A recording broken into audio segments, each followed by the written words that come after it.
I love coming out in the garden this time of the morning when the birds are singing and before the heat takes over, especially when I'm behind. This is the Frugal Gardener, and I'm happy to say that all of my vegetable gardens on the property have been planted out except for one. This is the one that I saved for last. I can give you a bunch of excuses. There's been rain. I had family over. I had some personal issues to take care of. And I saved this for last because before this video was over, this is going to be transformed into my melon patch. The Frugal son-in-law helped me last year. Well, helped me. He did most of the heavy lifting. We brought in 2,000 pounds of soil, not just for here, but for all the gardens on this property. And this you've already seen. So I'm going to give you an update on that at another time. But right now, most of this, I would say 75% of this in the next few minutes is going to be my melon patch. And when I say melon patch, I picked out specific melons that I intend to grow. Well, these seeds here are old. So the yellow watermelons, I'm not sure if these are going to germinate or not. These are the orange flesh honeydew melons, which I'm excited about. The sugar babies, you've probably seen before. People like growing those huge watermelons. It's like 10 or 15 pounds. No, I mean, I have nothing against them, but I prefer the smaller, more petite. These melons, I think, are sweeter. And cantaloupe, which a lot of people don't grow anymore.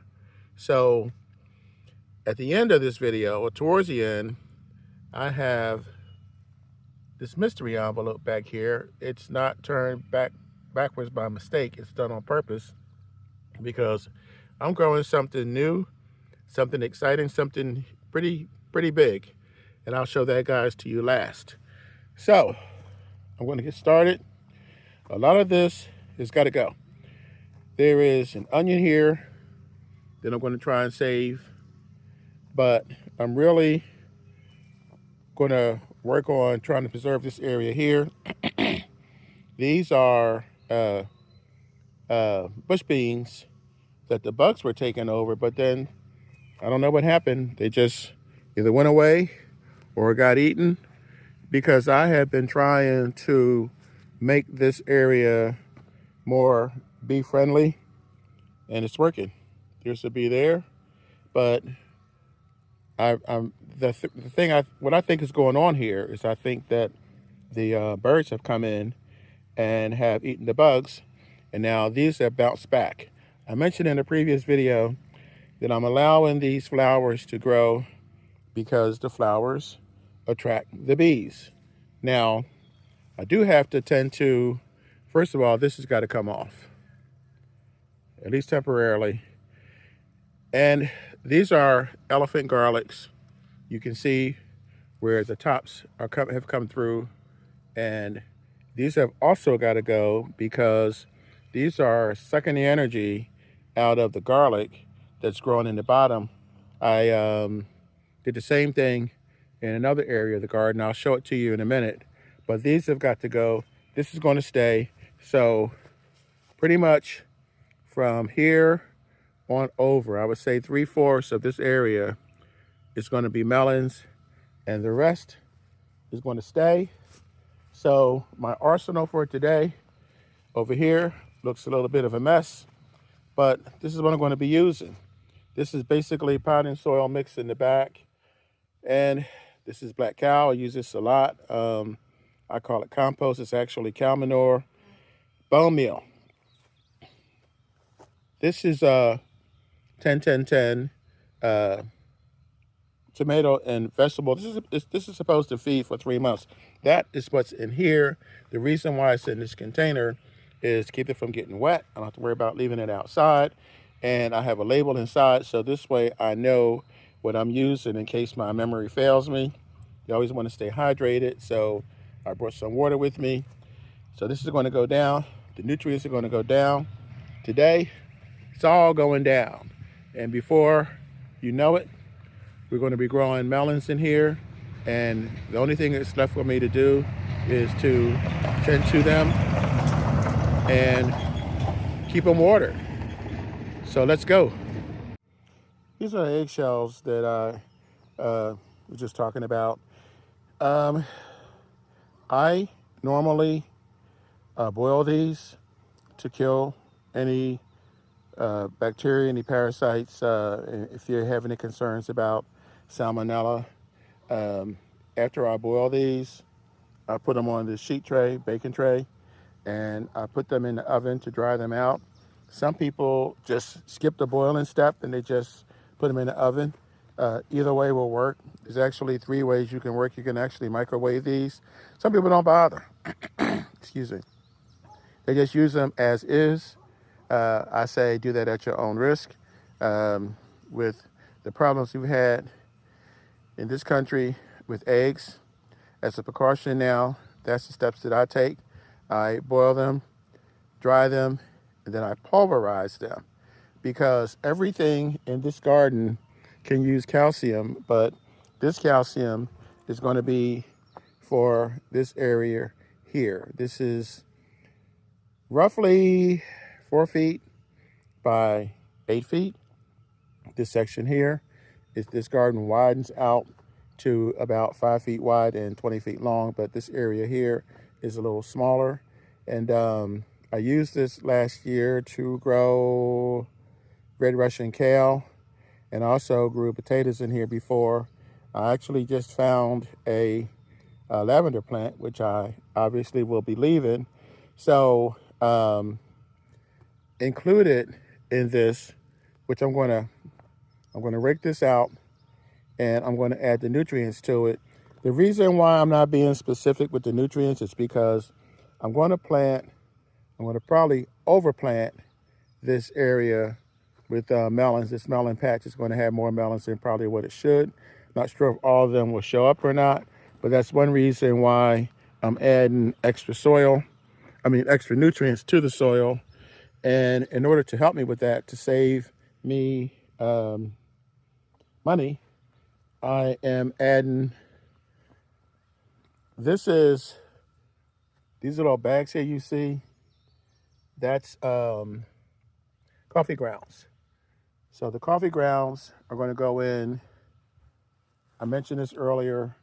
This is fish bone meal, which I didn't mention, because of the fact that, as I did say earlier, the Frugal nephew and we brought up, I think it was 2,000 pounds of soil for the whole area.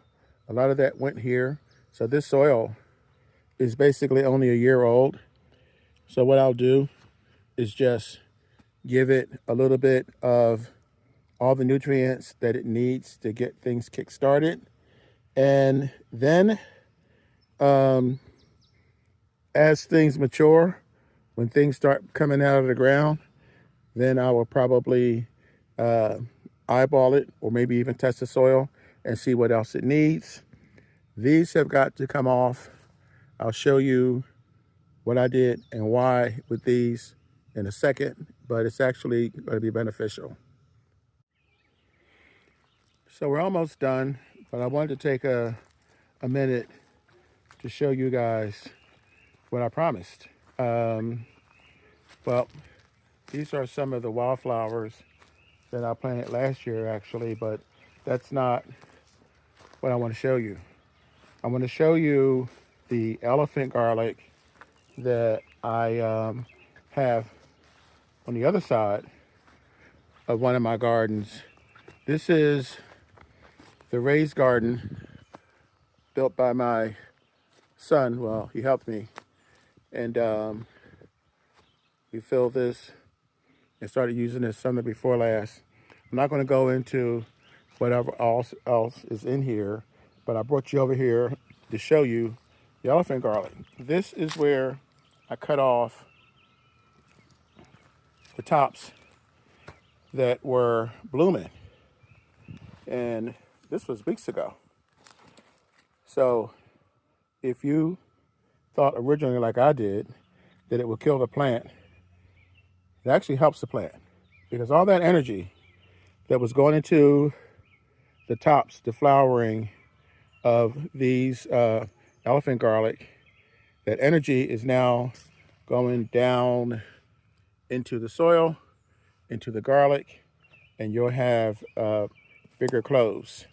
So in case you were apprehensive about doing that, like I said, this was, I think, probably a little bit over 2 weeks now, and it's still thriving. These will continue to grow, and some of the leaves will start to turn brown around the middle of next month. And at that point, I can harvest them. But right now, the energy is going into the bulbs, which is exactly what I want. I am happy, a little bit surprised that the sweet potatoes are doing well. That's what most of this is, sweet potatoes and potatoes. But let's finish up with the current project of this melon patch. Almost done. So one thing I forgot to mention to you guys is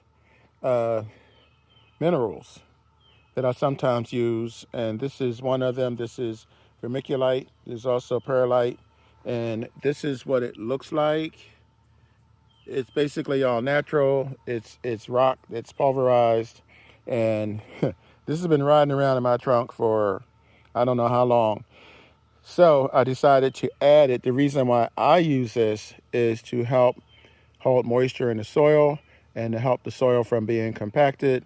So I wanted you guys to look and see what this area, this future melon patch was going to look like before the final stage.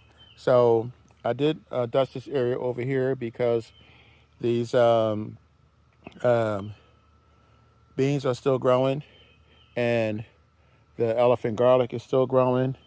And I don't know if you can see that from here or not, but I did snip these guys. So that is over here. Now, for those of you who don't know, garlic scapes, that's what these are called, can be used in soups and stews in the same way that you use garlic. I have these still in the house from what I cut a couple of weeks ago. These can be bagged and refrigerated.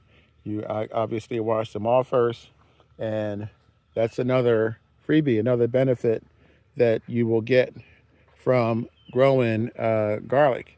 So the other thing I wanted to mention is, and I apologize for you guys who are regulars who know how I roll, but if you see these little balls in here, these little things all over, that's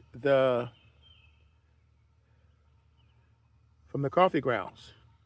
Those are the filters. I don't throw the filters away. I try not to throw anything away if I can help it, because I use all natural filters. A lot of people like to use the dyed filters, the white filters. Don't get me started. There's far too many chemicals and too many dyes in the flour, the sugar. I mean, you can go down the list of all these things that are dyed to make it look pretty, but it's unnecessary. I don't care what color my filters look like as long as they get the job done. And if I can make coffee, even though coffee is not necessarily healthy for you, if I can take out the chemicals, that's just a bonus for me. So I'm going to mix all this in, and the next time you see this, well, in a couple of seconds, this is all going to be planted out, ready for watering, and this job will be complete, and my garden, my spring and summer garden, will be done. Well, as promised, my melon patch is finally completed. This has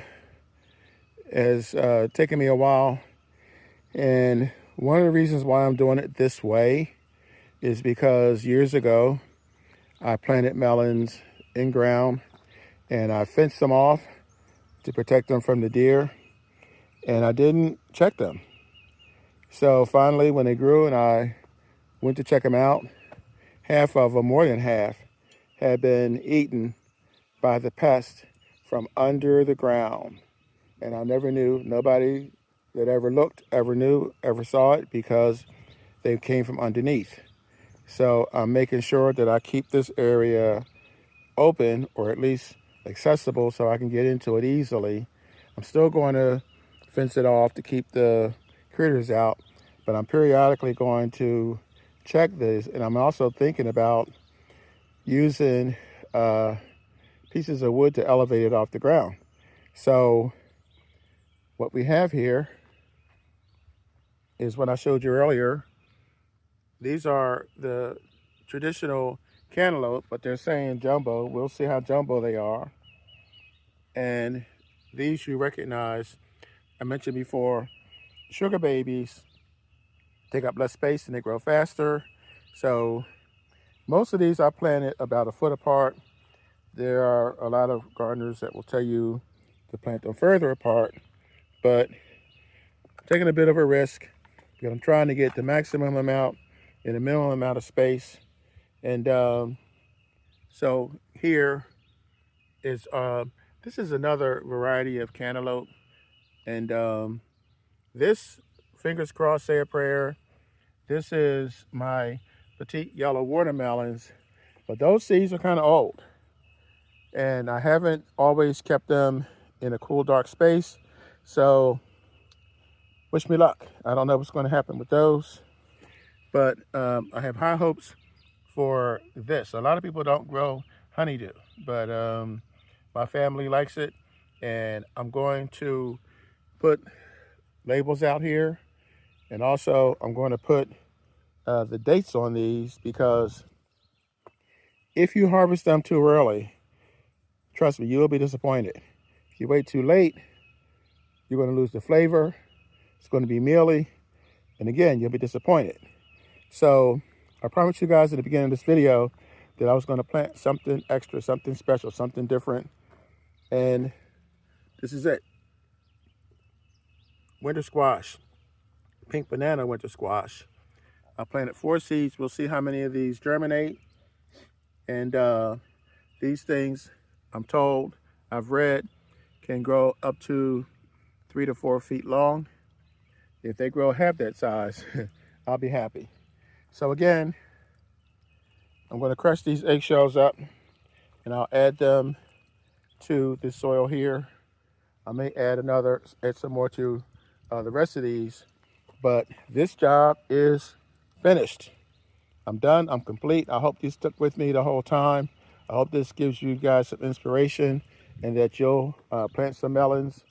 The motivation for me is twofold. A, to save money, and B, to eat healthier, because I know what's in my food. And like I always tell you guys, when you grow your own food, you'll always know where it comes from. This is the Frugal Gardener. I'll catch you guys again next week. I put videos out during the summer every Monday, sometimes on Thursday or Friday, and that's the schedule we're on right now. So thanks for joining me. Please, please, please pass this video along, repost it, subscribe, and any questions you have will be answered. So thanks again for joining me. Catch you guys on the next video. Enjoy your day. Get off the couch, go out and grow something. You'll be glad you did. This is the Frugal Gardener. Have a great day.